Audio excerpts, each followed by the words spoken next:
তোমরা অনেকেই এটা শোনার জন্য বসেছিলা যে ভাইয়া লাস্টে, হ্যাঁ শোনো, তোমাদের লাস্টে একটা আমার মাঝখানে মোটিভেশন হাবিজাবি অনেক শুনছো, কিন্তু ব্যাপারটা হচ্ছে যে দিন শেষে আনন্দের অনুভূতিটা কেমন, আসলে আনন্দগুলো কখন আমাদের মনে হয় যে আসলে এই জিনিসটা পাইছি বা এই জিনিসটা অ্যাচিভ করছি।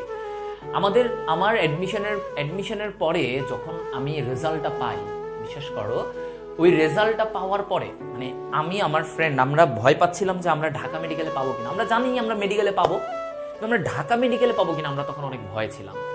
হ্যাঁ, তো আসলে মানে এখন আমি যেটা আসলে বলতে চাচ্ছি যে হ্যাপিনেসের মোমেন্টটা, তোমরা রেজাল্ট বা তুমি একটা অ্যাচিভ করার পরে তোমার আসলে ব্যাপারটা কেমন লাগে, খুব ভালো লাগে। তো এই কারণে বললাম যে আমরা তখন একসাথে বসে আছি ফ্রেন্ডরা, আমি আর আমার রুমমেট, আমরা বসে আছি, আমরা ভাবতেছি যে কি হবে, কি করব, হ্যাঁ রেজাল্টটা কখন দিবে। তো যখন দিল আমরা সব জায়গায় দৌড়াদৌড়ি করতেছি, ভাই রেজাল্ট দেখান, দোকান পাঠে যাচ্ছি। আমাদের কাছে তখন অ্যান্ড্রয়েডটা ছিল না, তো ভাই দোকান পাঠে যাচ্ছি, তো দোকান বলে যে না না ভাই ব্যস্ত, দেখায় না। পরে বুঝছো আমার বন্ধু তার বড় আপুকে ফোন দিচ্ছে, বড় আপুকে ফোন দেওয়ার পরে আপু বললো যে, আপুকে বললাম আপু একটু রেজাল্টটা দেখে দেন না আমাদের। আপু বললো হ্যাঁ হ্যাঁ বলো। তো আমার বন্ধু রোল বললো, হ্যাঁ ও আগে রোল বললো। তো রোল বলার পরে আপু চিল্লে উঠলো, ওর নাম ছিল রিফাত। বললো রিফাত তুমি তো ঢাকা মেডিকেল কলেজে চান্স পাইছো। আমার বন্ধু তো লাফ দিয়ে উঠছে ওই রোডে, ফার্ম গেটে ছিলাম আমরা তখন অ্যাডমিশন টাইমে, ঢাকার ফার্ম গেট। ও তো চিল্লায় উঠছে ইয়েস। ওইদিকে চিন্তা করো আমি তো বসে আছি, আমি তো ভাবতেছি আমি খুশি যে আমি ওরে কতক্ষণ, কিন্তু আমি তো আছি যে আবার কি রেজাল্ট। তো ও কিছুক্ষণ করার পর ও দেখলো যে হ্যাঁ ও তো আসলে এক্সাইটমেন্টে দিচ্ছে। তো এখন ও বললো যে আপু হৃদয়টা একটু দেখে দাও, হৃদয়টা লাগবে। তো আমি তখন আপুরে বললাম আপু এই রোল একটু দেখেন। আপু ওই পাশ থেকে মোবাইলে, তো আপু চিল্লায় উঠলো হৃদয় তুমিও ঢাকা মেডিকেল কলেজ। তো এই যে ব্যাপারটা, তখন আমরা দুইজন তো পাগল, মানে দিশেহারা, রাস্তার মাঝখানে নাচানাচি শুরু করে দিছি, বুঝছো। এই যে তখনের যে আমাদের এনার্জিটা, আমরা লাফালাফি শুরু করছি, মানুষ তো ভাবতেছে কি পাগল নাকি এরা লাফালাফি করতেছে কেন।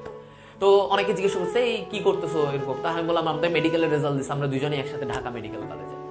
অ্যান্ড ট্রাস্ট মি এখন আমাদের একসাথে আমাদের চলাফেরা উঠা বসা আমরা দেখি, একসাথে ক্লাস করি, ভালো লাগে সেই মোমেন্টগুলো। এখনো মনে হয় যে এই স্টুডিও থেকে ঠিক 5 মিনিট হেঁটে গেলে আমার ওই রোডটা, আমাদের এই স্টুডিও থেকে আমার ওই যেই জায়গায় আমার রেজাল্টটা বের করছিলাম জানছিলাম সেটা 5 মিনিট হেঁটে যাওয়া লাগে।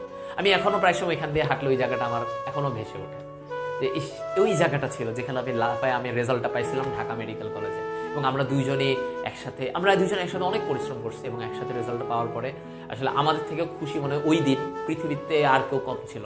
এবং আমরা দুইজন একই একটা স্ট্র্যাটেজি নিয়ে আগাইছি, দুইজনের গোল এক ছিল, দুইজনের এফোর্ট, দুইজনের পরিশ্রম এক ছিল, and we got our result. হ্যাঁ, আমরা কিন্তু এমন না যে পুরো মনে করে ইন্টার লাইফের 2 বছর কোপায় পড়ছি, এমন না। আমি আগেও অনেক জায়গায় বলছি আমি ইন্টার লাইফে ফার্স্ট ইয়ারে অনেক নর্মাল এভারেজ পড়াশোনা করছি, কোন রকম চালাইছি, বাট সেকেন্ড ইয়ারে আই ওয়াজ লাইক হেল। অনেক স্টুডেন্টরা আছে ফার্স্ট ইয়ার থেকে কোপায় পড়ে, গুড, ভেরি গুড, কিন্তু আমি এটা পড়ি নাই, বুঝছো, আমি এটা করি নাই। তো আমার যেটা হয়েছে যে আমি এই কারণে সেকেন্ড ইয়ারে প্রচুর পাগলা পড়াশোনা করছি। এইচএসসি 4-5 মাস আগে প্রচুর পাগলামি করছি, পড়া মানে একদম সব বই খেয়ে ফেলছি, যত রাইটার বই আছে, বায়োলজি, কোনো কিছু বাদ নাই। আলিম স্যারের বোটানি পর্যন্ত পড়ছি, আবুল হাসান স্যারের বোটানি পড়ছি, আলিম স্যারের বোটানি পড়ছি, মাজেদা বেগম ম্যাডামের বোটানি পড়ছি। জুওলজি 3 রাইটার সেম, আলিম, আজমল এবং মাজেদা ম্যাডাম, কোনো কিছু বাদ নাই। কেমিস্ট্রি 2টা করে রাইটার মিনিমাম পড়ছি, ফিজিক্স সেম, তপন, ইসাক। গাণিতিক পদার্থবিজ্ঞান সলভ করতে করতে শেষ, অনেক করছি, এত কষ্ট লাইফে করি। মানে ওই কষ্টের রিওয়ার্ড আমি পাইছি, আলহামদুলিল্লাহ আমি রিওয়ার্ড পাইছি। সো রিওয়ার্ড পাইলে ভালো লাগে, তাই না? তো সফলতার সাথে গল্পগুলো অনেক ভালো লাগে আমাদের সময়, এটাই আর কি।